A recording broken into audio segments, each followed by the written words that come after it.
So we might have tons of Primaris Marines running around the tabletop these days, but today let's take a look at what the old guard can do.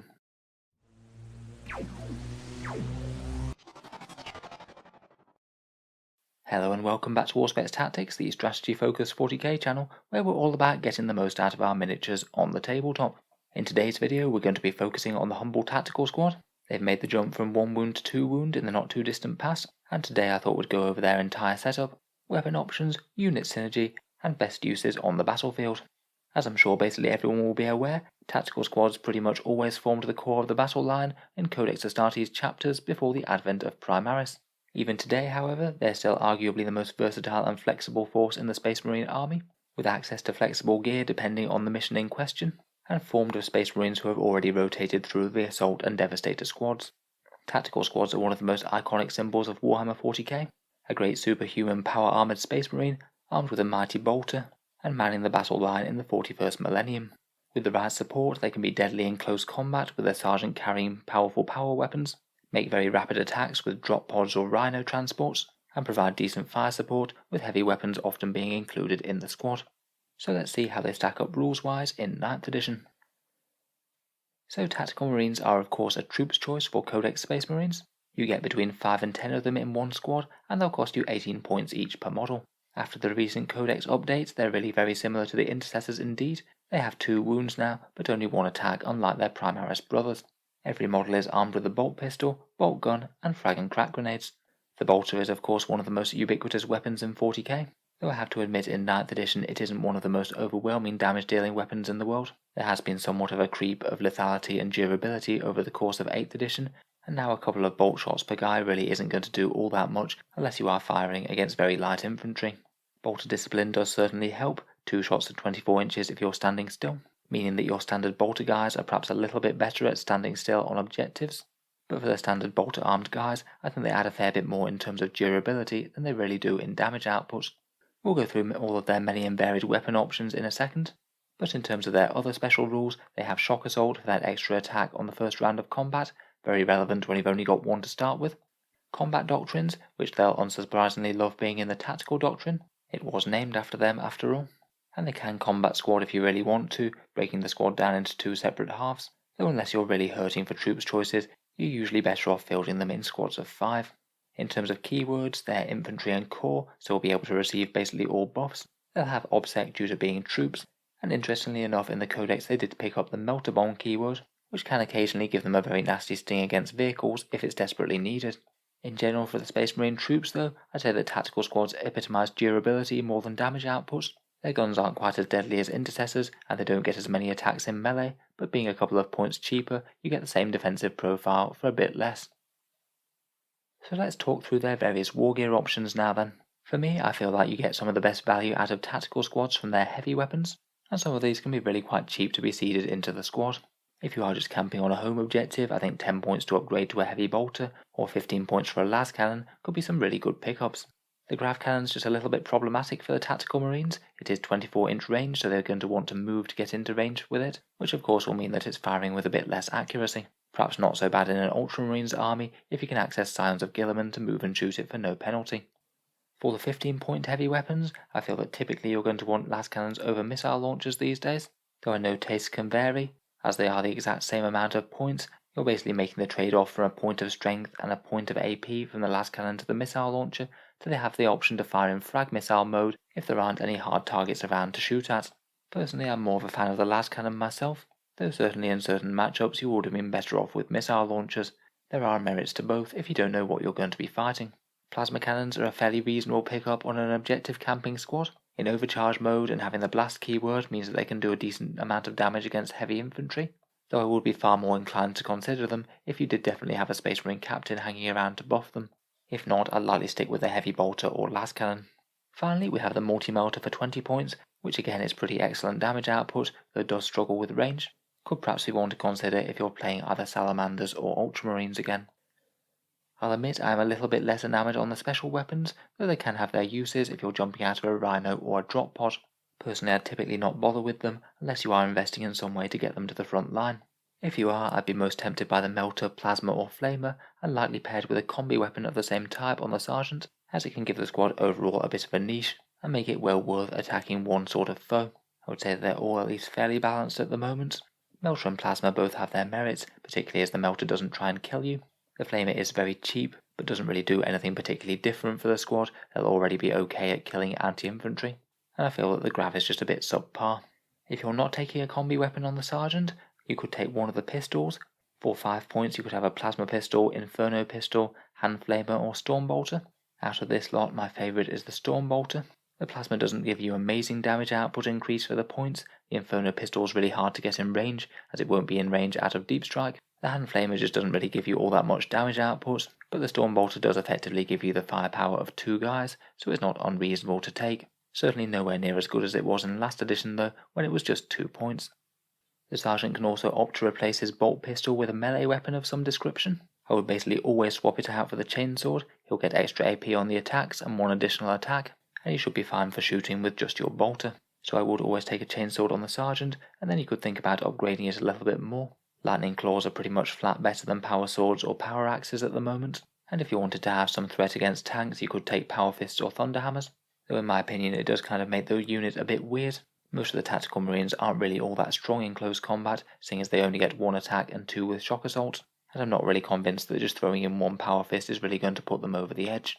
Typically I'd advocate just keeping him cheap with a chainsword, and save the fancy melee upgrades for your proper assault squads such as Vanguard veterans. Overall, I'd say strongly consider a heavy weapon if you're camping objectives, though it's not necessarily mandatory. If you're jumping out of a drop pod or a rhino, then maybe take a combi weapon and a special weapon, and likely keep the Sergeant cheap with a chainsword. In terms of getting a bit more out of them with various special rules, which chapter you're playing with will certainly make a difference, and as one of the most ubiquitous Space Marine battle line squads, they have synergy with pretty much every chapter. As I said though, compared with intercessors and particularly assault intercessors, they're not really all that fighty, so other more melee focused chapters such as Blood Angels or White Scars for example might have a bit better luck with them. Some of my favourite chapters for tactical marines are the Salamanders, who can give them pretty decent buffs to their melter weapons and flamer weapons if they take them, and also just having a single wound reroll can actually be really good for something like a camping las cannon. You only have 1 shot, so it's essentially 4 rerolls on that 1 shot. Ultramarines are pretty decent for being able to move and double tap with Signs of Guilliman, as well as moving about with heavy weapons, and just for a single command point you can get 4 rerolls to hit as they're a troops choice. Dark Angels can be pretty good if they're camping objectives. If you're not moving anyway, then having your las cannon or heavy bolter hitting on 2s is not too bad, so it can be pretty reasonable to hold the fort while the Deathwing and Ravenwing go out hunting. Of course, all sorts of other chapters will have their own synergies with them. Armies like Blood Angels and White Scars will amp up their melee. It might be worth including a cheeky Lightning Claw or something on the Sergeant. Iron Hands will make a durable squad even more durable, and Imperial Fists will be blazing away with extra shots on those bolt weapons and make the Heavy Bolter an even better choice for an objective camping unit. In terms of character support, I typically wouldn't want to overcommit to Tactical Marines. I think they're more sort of a unit that will gladly take a buff if it's around, but I wouldn't necessarily buy a character mainly to buff them. Point for point, they're just not quite as damaging as other very hard-hitting Space Marine units. If they can get in reroll auras for captains or lieutenants, then that's all well and good though. Typically I'd say it wouldn't be worth casting things like spells or litanies on them, but they might well do in a pinch if your units that you were supporting die. Though if you can get them next to an apothecary as well, then the 6+ Feel No Pain and healing could be pretty good. Though again, if he does have other options that he can provide those buffs to, then I'm afraid those units would take priority. As one of the biggest advantages of not being Primaris, they do have access to their own decent transport options. Drop pods could get them down turn 1 if they wanted to allow you to put OBSEC basically anywhere on the board, and Rhinos and Razorbacks could be a way of getting them up the field in a very, very tough way. Point for point, a Rhino full of tactical marines is just far more durable than an Impulsor full of Primaris. In terms of stratagems, having the Melter Bomb keyword is really quite useful. It does mean that if you do have a vehicle very nearby that's on something like 4 wounds left, you could very credibly charge in with a tactical squad, rely on this stratagem, and save a command reroll for in case that Melter Bomb misses. Could be decently powerful if it does make the difference between killing a vehicle or not doing so. There's a couple of pricey ones in Steady Advance and Uncompromising Fire. For 2 command points each, you could either counter stationary, which will be good for bolters, or shoot while doing an action. Out of the 2, I think that shooting while doing an action gets you a little bit more value than the first. I don't think that Steady Advance is going to be worth the 2 CP investment on Tactical Marines, but if it's going to make the difference as to whether or not they fire at all, then 2 CP could be worth it, depending on exactly what sort of targets they have to gun down and what they're armed with. Auspex scan is always an option if the enemy deep strikes too close, and as they can be armed with heavy bolters and missile launchers, you can think about hellfire shells or flak missiles if you do just desperately need to punch a few mortal wounds onto a key enemy unit. Typically though, I wouldn't go overboard with buffs and things on tactical marines. The majority of your attention and resources are better focused on the most elite units. So finally, let's talk about some battlefield roles and how I think they shape up compared with other competitors. There really is a massive amount of Space Marine infantry available to us, 5 flavours of Primaris in the troop slot alone, and all manner of damage dealing units in the other battlefield slots. As I said, I think a lot of the various Primaris flavours will do you better in a melee focused chapter, as things like White Scars and Blood Angels are really going to want the extra attack if they can get it. As you can probably tell for how I've been talking in the first half of the video, I think that Tactical Marines do have a decent niche as objective campers in a Space Marine list. Point for point, they're just really efficient in terms of durability, being just as tough as a Primaris Marine for a few less points. Really good in 9th edition where you want something that's fairly tough to camp your objectives, particularly something that your opponent really doesn't want to shoot at when they could be trying to kill your damage dealing units. If your opponent has reserves, they could also think about trying to screen them out from coming in. It's far better that they hit Tactical Marines as opposed to something more expensive. In terms of competition for that role, I think they really compete versus Intercessors and Heavy Intercessors the most. Intercessors have their merit in longer ranged bolters, and also access to transhuman physiology if they want it, and Heavy Intercessors are also incredibly tough for their points, though they do have the rather big disadvantage that you need to commit to a massive squad of 5 of them if you want any of them, and sometimes it might be a bit wasteful to secure an objective on your home field for 140 points when you could have done it for 90 points with a tac squad. You either have the choice of them being cheaper, or the choice of having potentially more damage output if you do throw a las cannon in the squad to hopefully sit back stinging away at enemy tanks all game long. If you're advancing on foot though, I do feel that Intercessors are pretty much the better choice. You're far more likely to have their melee profile come into play, and even if you didn't consider the other 2 variants of bolt rifles, the auto bolt rifle just hands down beats the standard bolter. If I was trying to move up with tactical marines, I'd really be considering getting them a transport of some sort. As we mentioned earlier, a tactical squad in a Rhino or Razorback is really cheap for how tough it is. For as little as 170 points, you could get 10 wounds of toughness 7 vehicle and 10 wounds of Space Marine. Your opponent's really not going to want to have to chew through that, compared with trying to take out your more threatening units. Drop pods are an option for tactical marines, and I do see them used in lists from time to time, but personally I think that if you're using drop pods, you're likely better off with something like Devastators or Sternguard veterans with loads of combi weapons. Drop pods just really are quite expensive at the moment, and if you're paying such a premium, you really need to deal something that's going to deal major damage to the enemy. We'll hopefully be talking about some drop pod Devastator tactics in an upcoming video. So overall, I would say that unfortunately tactical squads aren't one of the most efficient units in the Space Marine army list, and in general they do struggle to compete with the other Primaris troops. I do think that they can have a decent place as objective campers in certain chapters, but I wouldn't be expecting to see masses of them in tournament lists anytime soon, I'm afraid. So let me know your thoughts on the standard tactical squad. Do you feel that assessment is fair, or do I have these guys underrated? Let me know down in the comment section below, and feel free to subscribe to Auspex Tactics if you'd like to see more Space Marine Tactics videos like this one.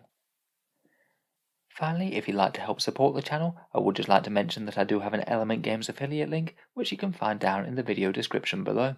Element Games is an excellent discount retailer within the UK, and they give 10 to 20% off any Games Workshop products. If you were thinking about buying any Warhammer in the near future, if you do order anything through them after clicking on the link in the video description, a small amount of the money goes to help support Auspex Tactics without costing you any more whatsoever. Can just be a way to help out the channel if you were going to buy something anyway. I do have a very similar link for Amazon in the USA and Canada. Again, that one works pretty much the same. If you click on it and buy anything through there whatsoever, a small amount of money goes to help support the channel and doesn't cost you any more. In any case, a massive thank you for listening, and I'll hope to see you guys next time.